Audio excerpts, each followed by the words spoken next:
Manly Chunks of Wisdom on the Manlihood Mancast.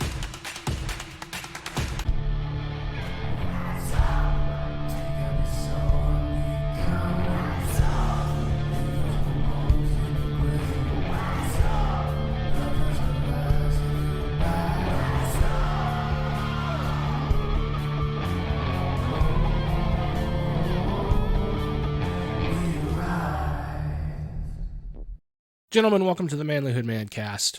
I'm your host, Josh Hatcher, and this is Manly Chunks of Wisdom, where we are going to break down some of the truths and insights from other men who have written books, who have created masterpieces, some brilliant thinkers. We're going to take their works and we're going to boil them down to succinct chunks that we can digest.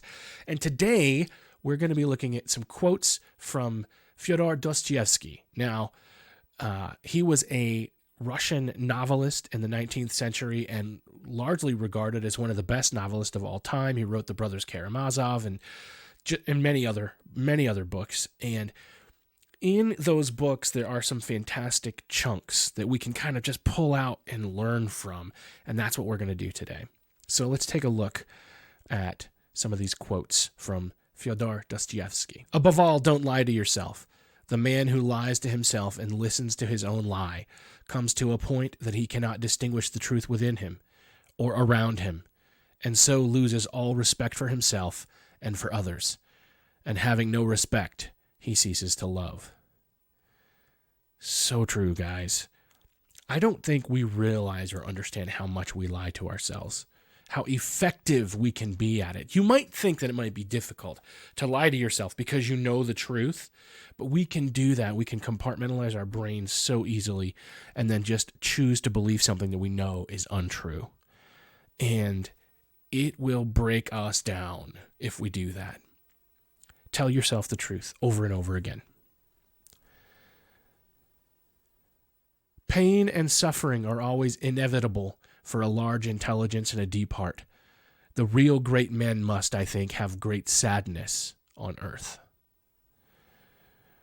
Guys, there is some truth to this as well, isn't there?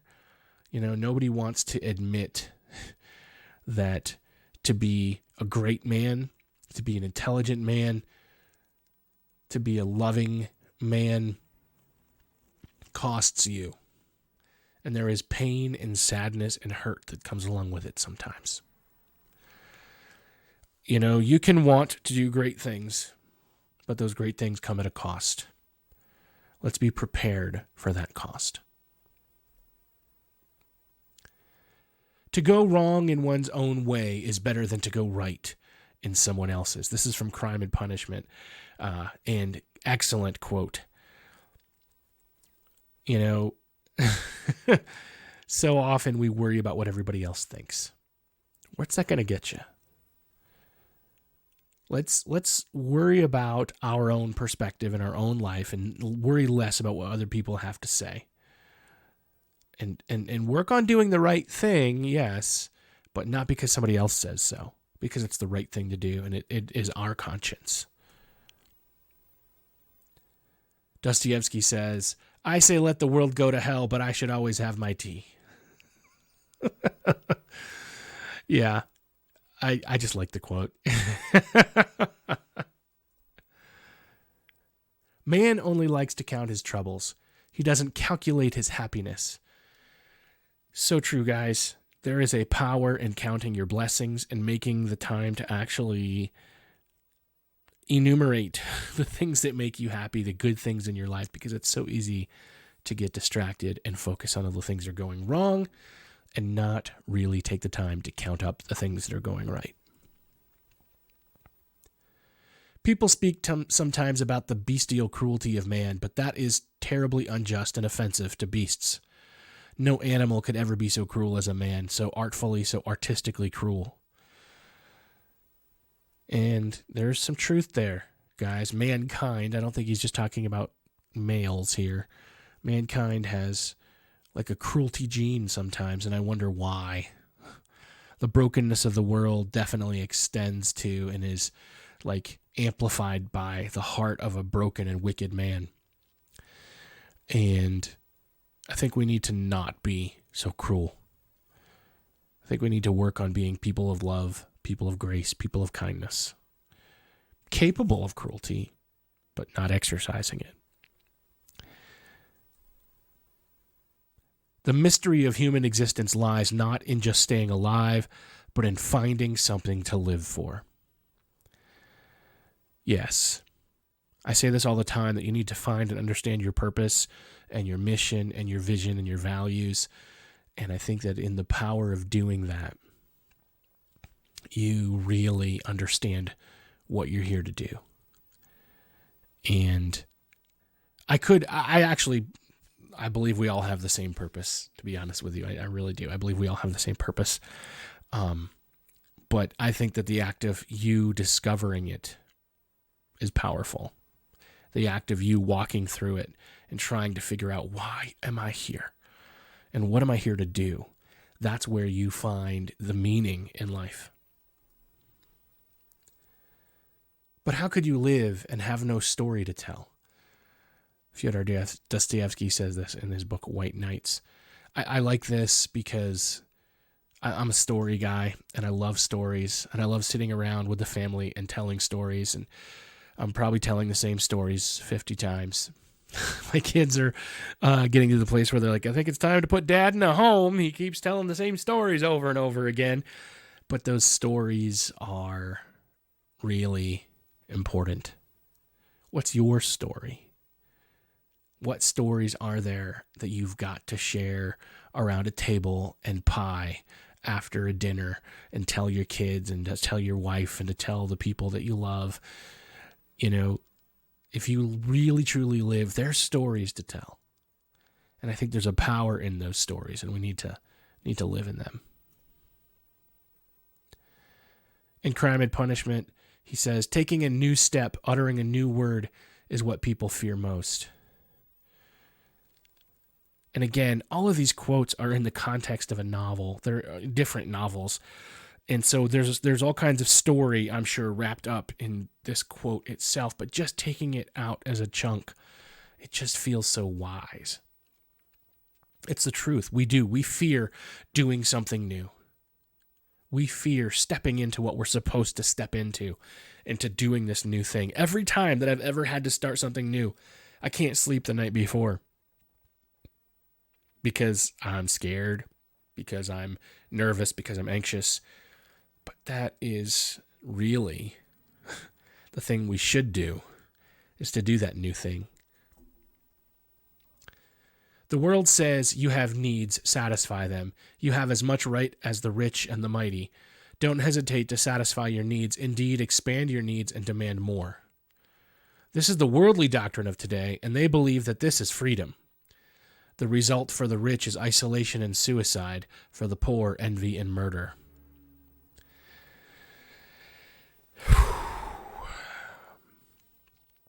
He's speaking truth here, guys.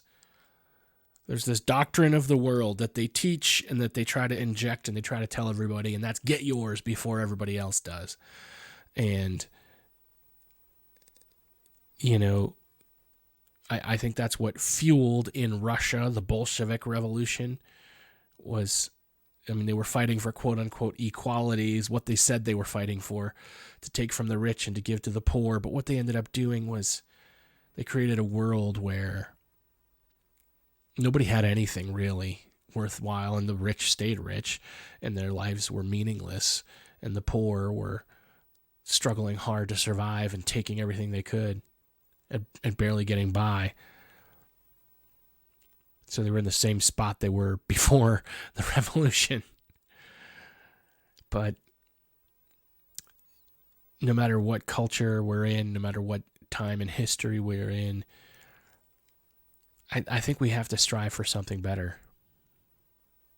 I think getting mine, I'm going to get mine. I don't think that's the meaning of life. I don't think we're going to win that way, because it's never satisfied. You just want more.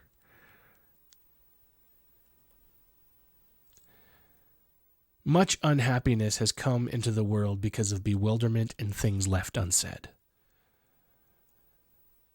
Yeah. When someone dies and you didn't get to tell them what you wanted to tell them, what you should have said. When a relationship moves on or something happens and you don't get to tell someone the thing you should have said. When someone was wrong and you could have told them to stop, but you didn't. I'm not saying we always have to butt into every situation and always run our mouth, but sometimes there's things that should be said, and we don't. Speak up.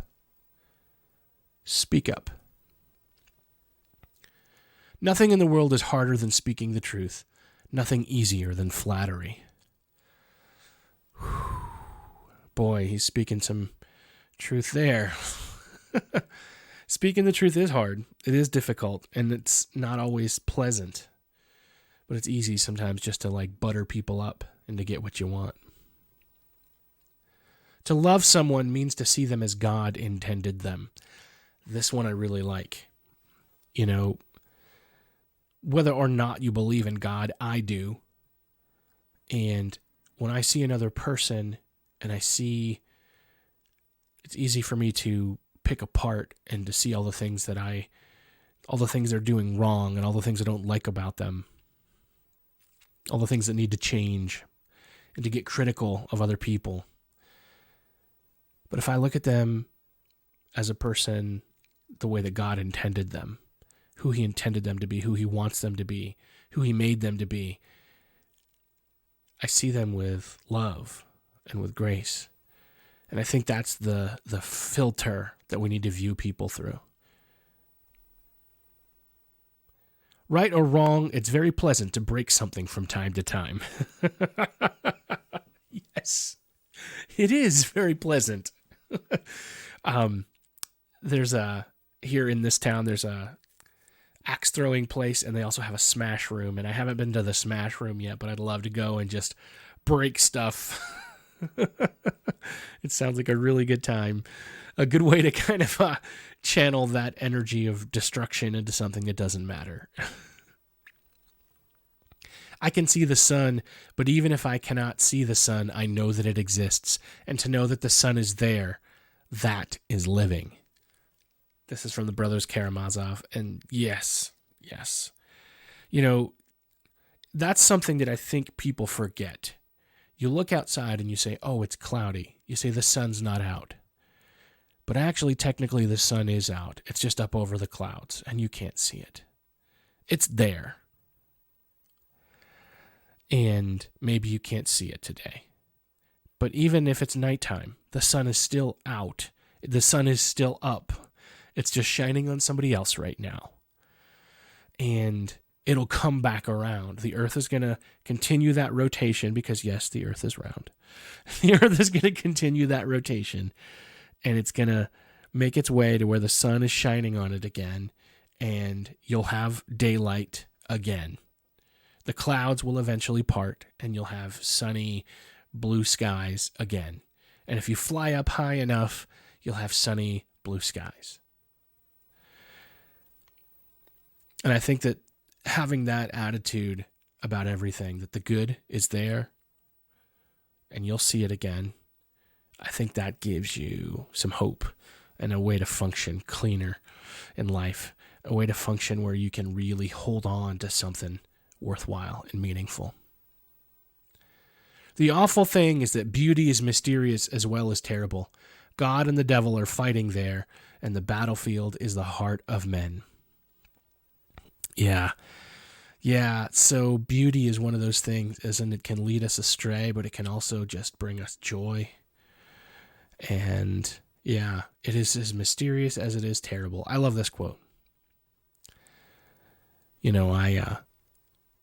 I don't think he's just talking about the beauty of women. It's talking about all kinds of beauty that we see in the world, and we see it, and it can prompt us to do the wrong, and it can prompt us to do the right. It can prompt us to lift things up higher than we ought to. It can prompt us to make really bad decisions. Good stuff. If you wish to glimpse inside a human soul and get to know a man, don't bother analyzing his ways of being silent. of talking, of weeping, of seeing how much he is moved by noble ideas. You will get better results if you just watch him laugh. If he laughs well, he's a good man. I love this. And I definitely think laughter is important. And we neglect to do it. Sometimes people get so stinking serious all the time. And there are things in life worth laughing over. And if you can't find them, you've got to work on it. Find something that makes you laugh and spend more time there. Don't let us forget that the causes of human actions are usually immeasurably more complex and varied than our subsequent explanations of them. Yeah. The things that cause a person to make the decisions and to do the actions and behaviors, very complex. And no matter how you explain it, that complication is there. The complication is there, and it affects things greatly. Well, guys, that is our manly chunks of wisdom from Dostoevsky today, and I hope that we have learned some good truths from his works. You know, I would love to read some more. I've read, I think, the Brothers Karamazov, and there's a lot more to his works than just that, but I haven't really dug into it the way I would really want to. That's why I like this, because it gives us the opportunity to break it down into chunks that we can more easily digest and not have to read big, long books for. I know that's not a popular position. People think, just read the books. That's okay. We can do that. Actually, this makes me want to read the books because we've had a little taste of some of the wisdom of Dostoevsky. Anyway, guys, I appreciate you tuning in. If this episode is something that you liked, please share it with a friend. I love you guys. I'm proud of you. And I'll see you next time. Thanks for listening to Manly Chunks of Wisdom on the Manlihood Mancast. If you want to be a better husband, father, leader, a better man, you need to join our private Facebook group, the Manlihood Man Cave. Join today. Please help us out with a like, comment, share, and subscribe, and check us out at manlihood.com.